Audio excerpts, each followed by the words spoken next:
There's a lot that has been written on leadership, but as you look around the world today, do we have good leaders? Everywhere, in politics, in government, in business. The world is in a very precarious stage. I mean, Wall Street and the greed and avarice in 2008 almost shut down the entire world.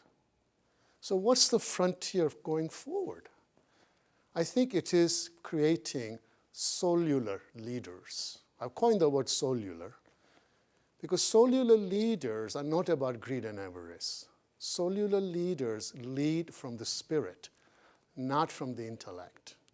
Even Einstein warned us that we must take care not to make intellect our God. Sure, it has powerful muscles, but no personality. It cannot lead. It can only serve. And yet, many of us lead from the intellect. When my son was alive, I did too. And I can tell you today that what helped me to deal with my son's tragedy was not my education in math and finance, even though I attended some pretty good colleges in England. What helped me was having that spiritual foundation. Today, I bring my spiritual foundation in everything I do, in my work, in my relationships, of course in the Tariq Khamisa Foundation. And when you lead from the Spirit, what does that really mean? Nothing wrong to have a good mind and a good intellect. Nothing wrong with going through college and getting your degrees. But understand that intellect by itself is a limited faculty. So if I have a decision to make as a soulular leader, I first go to my intellect and say, does it make sense? I don't stop there. I go to my heart. Does it feel good?